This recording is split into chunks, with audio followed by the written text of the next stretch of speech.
बिस्मिल्लाहिर्रहमानिर्रहीम। अस्सलाम वालेकुम। आज भिंडी गोश्त बनाएंगे तो उसके लिए ये 2 प्याज लिए, इसको घी में फ्राई करेंगे और फिर इसको ये 1 प्याली दही, ये लहसुन अदरक के साथ पीस लेंगे और ये 1 पाव भिंडी है।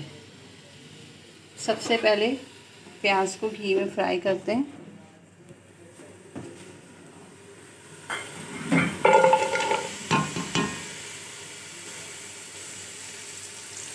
ये 1 कप के करीब घी डल गया है। बस इसको फ्राई हो जाएगी तो फिर हम दही में इसको पीस लेंगे। ये मसाला है, 1.5 टेबल स्पून लाल मिर्चें पिसी हुई हैं, 1/4 टीस्पून हल्दी है और 1/4 टीस्पून पिसा हुआ धनिया है और ये नमक हस्बे पसंद है। साबुत गरम मसाला भी डलेगा इसके अंदर और चिकन के साथ हम इसको बनाएंगे।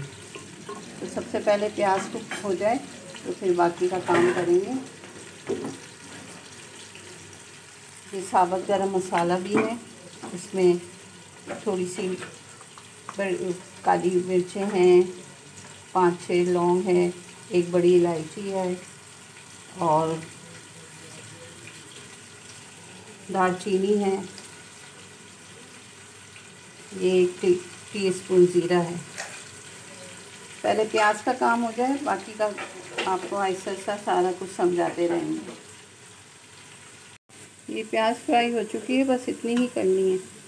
बस अब इसको निकाल के दही में पीसते हैं।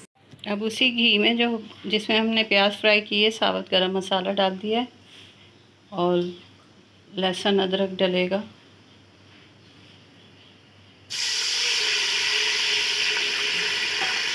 और तमाम मसाला जो मैंने आपको बताया था, इसको बस भूनेंगे। फिर उसके बाद दही और प्याज जो भुनेगी वो डलेगी। ओह, धुआं आ गया। मुर्गी अभी साफ़ हो रही है इसलिए आपको दिखाई नहीं है। ये प्याज और दही को पीस लें।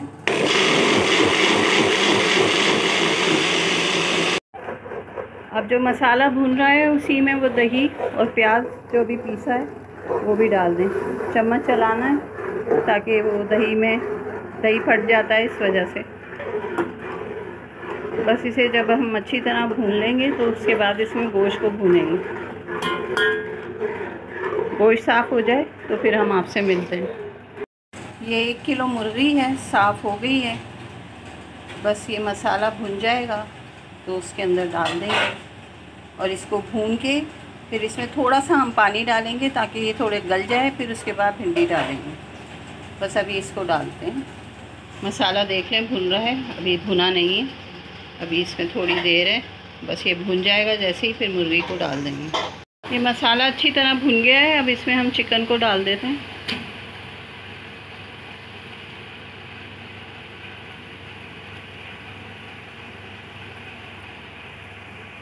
इतनी अच्छी खुशबू आ रही है, ज़बरदस्त भिंडी गोश्त बनेगा। ये बकरे के गोश्त के साथ तो बहुत उम्दा बनता है, लेकिन चिकन के साथ भी बहुत अच्छा बनता है। बस इसको भून के हल्का सा पानी डालेंगे ताकि गोश्त गल जाए, फिर इसमें भिंडी डाल देंगे। तो ये भुन चुकी है चिकन अच्छी तरह और अब इसमें थोड़ा सा पानी डलेगा। फिर जब ये गल जाएगी तो इसमें हरी मिर्चें डाल के इसको भूनेंगे और फिर भिंडी को डाल देंगे और ये ज़बरदस्त हमारा भिंडी गोश्त तैयार हो जाएगा। फ़कीर की आवाज़ भी सुन लें कितनी अच्छी आ रही। तो अगर हमारा चैनल पे आपको रेसिपी अच्छी लग रही है तो लाइक करें, शेयर करें, सब्सक्राइब करें। बस अब इसे ढक के हम 10 मिनट तक कुक करते हैं ताकि चिकन गल जाए। ये चिकन गल चुका है। अब ये हरी मिर्चें डाल के इसको अच्छा सा भून लेना है। बस फिर इसमें भिंडी डलेगी। बहुत अच्छी खुशबू आ रही है और बना भी बहुत अच्छा है माशाल्लाह। बस अब इसे भून लेते हैं। चिकन बहुत अच्छी तरह से भून चुका है। बस अब हम इसमें भिंडी डालेंगे और इसको 5 मिनट तक हल्की आंच पे इसको भूनेंगे। वजह ये है कि जो इसमें लेस है वो ताकि ख़त्म हो जाए और बहुत ज़्यादा भिंडी इतनी नहीं गले भूनते हुए कि उसकी शक्ल ही ख़राब हो जाए। इसलिए इसको हल्का सा हम हल्के हाथों के साथ भून लेंगे और आंच को कम रख के इसको में ज़रा सा पानी डालेंगे, इतना कि वो ग्रेवी, अगर आपको ग्रेवी के साथ पसंद है तो ग्रेवी के साथ, वरना हल्का सा एक शोरबा सा बन जाएगा।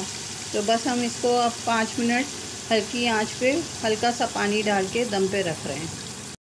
ये देखें अब इसका लेस ख़त्म हो गया है। जो हमने 5 मिनट इसको रखा था ना हल्की आंच पे और हल्के ही हाथ से भूना था, वजह इसकी यही थी कि भिंडी की शक्ल ख़राब ना हो। तो बस अब हम इसमें हल्का सा पानी डालेंगे ताकि वो थोड़ी सी ग्रेवी बन जाए। अगर आपको इसी तरह से भुना हुआ पसंद है तो आप इसी स्टेज पे इसको 5 मिनट और दम पे रख के चूल्हा बंद कर सकते हैं, लेकिन हमें थोड़ी ग्रेवी अच्छी लगती है तो हम इसमें थोड़ा सा पानी डालेंगे।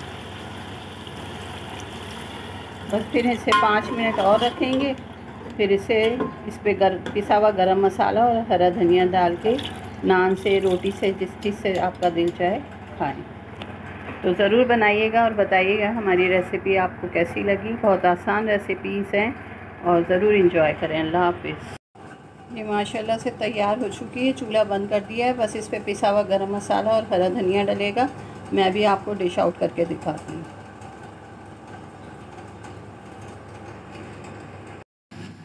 लीजिए जनाब, माशाल्लाह बहुत मज़ेदार सी हमारा भिंडी गोश्त तैयार हो गया है। अगर आपको रेसिपी अच्छी लग रही है तो ज़रूर लाइक करें, शेयर करें, सब्सक्राइब करें। मैंने इसमें गरम मसाला पिसा हुआ और हरा धनिया भी डाल दिया है। बहुत ही मज़े का बना है। मैं तो खाऊंगी नान के साथ, क्योंकि मुझे नान के साथ ज़्यादा मज़ा आता है। आपका जैसा दिल चाहे वो खाएं। ज़रूर बनाइएगा और बताइएगा। अल्लाह हाफ़िज़।